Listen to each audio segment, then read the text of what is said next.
Já parou para pensar no que seria ser completamente invisível? Não como um superpoder, mas porque a sociedade simplesmente se recusa a enxergar quem é a pessoa de verdade. Pois é, essa é a faísca por trás de O Homem Invisível, a obra-prima de Ralph Ellison. Hoje a gente vai mergulhar na história de como ele conseguiu criar um romance que não só levou o maior prêmio literário dos Estados Unidos, mas que mudou o jogo da literatura americana para sempre. O Ellison não faz rodeios, né? O que ele está dizendo aqui é que a própria estrutura da sociedade cria barreiras que nos impedem de saber quem somos. É uma reflexão em tanto. Acabamos sendo definidos por rótulos, por expectativas, e isso nos torna invisíveis para os outros e, o que é ainda mais assustador, para nós mesmos. Essa ideia é o coração da obra dele. Então, fica a pergunta: como é que um livro só conseguiu causar um abalo sísmico desses na literatura? Qual foi o segredo do Ellison? Para a gente entender o tamanho do impacto, primeiro a gente precisa conhecer um pouco melhor o homem por trás dessa genialidade toda. Vamos lá, primeiro ponto. O autor do Homem Invisível.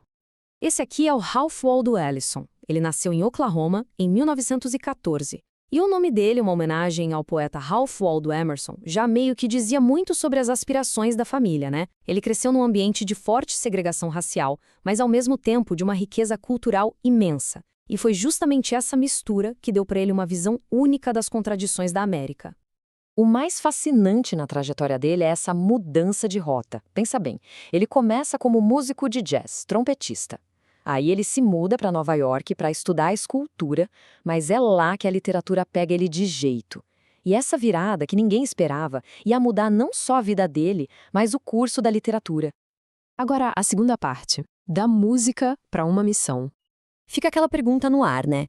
Poxa, por que um músico talentoso que já dominava sua arte ia largar tudo para começar do zero em outra área? A resposta que ele dá, olha, revela muito sobre a visão artística que ele tinha. E aí que tá o pulo do gato? O Ellison lia os grandes modernistas, tipo T.S. Eliot, e sentia aquela coisa, sabe? Aquela intensidade perturbadora. Mas quando ele olhava para a literatura feita por autores negros da época dele, ele não encontrava essa mesma profundidade. Ele sentia que a complexidade da experiência dele não estava ali, naquelas páginas. A solução? Bom, se o livro que ele precisava ler ainda não existia, ele mesmo ia ter que escrever. Terceiro ponto. Além do romance de protesto. Essa decisão de escrever o próprio livro acabou colocando ele bem no meio de um debate enorme. Qual é o verdadeiro papel de um artista negro? Para o Ellison, a resposta que davam por aí era uma falsa escolha, uma armadilha. É que a crítica da época adorava colocar os escritores em caixinhas. De um lado você tinha o romance de protesto, focado só na injustiça social.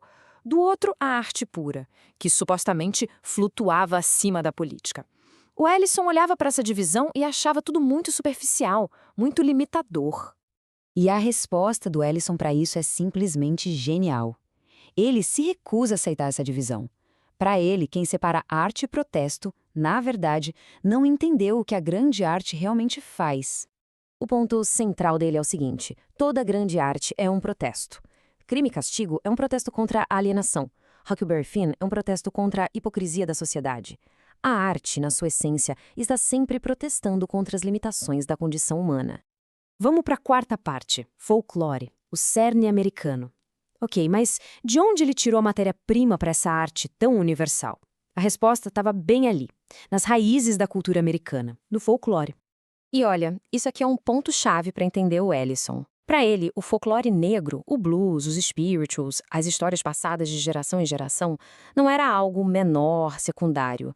Pelo contrário, era o código-fonte, o DNA da experiência americana.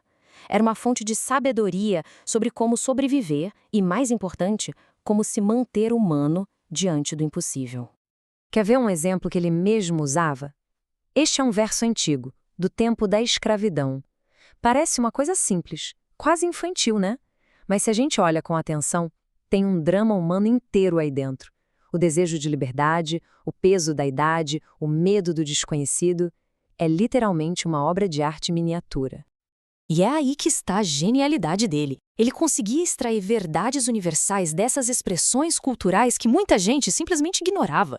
Ele percebeu que a luta da tia Dina não era só sobre escravidão. Era sobre o dilema que todo ser humano enfrenta.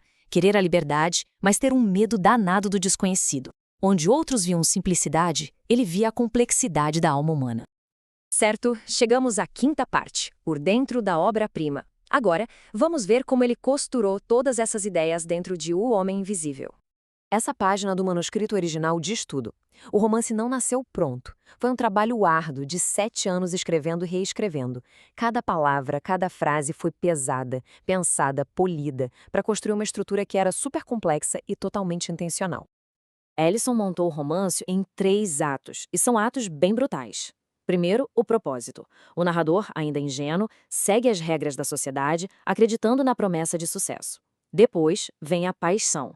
A realidade o esmaga, e todas as suas ilusões são estilhaçadas.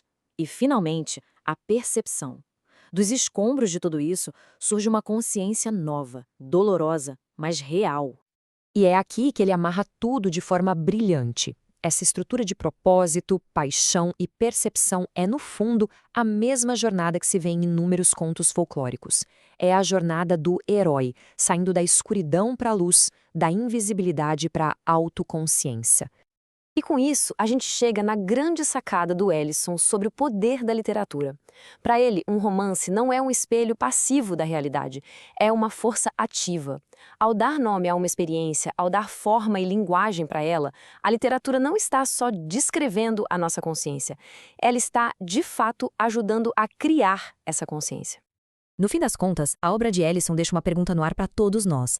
Quem e o que ainda não estamos vendo em nossa própria sociedade? Ele mostrou que a tarefa de tornar o invisível visível é um trabalho que nunca termina. E essa talvez seja a sua lição mais poderosa e duradoura.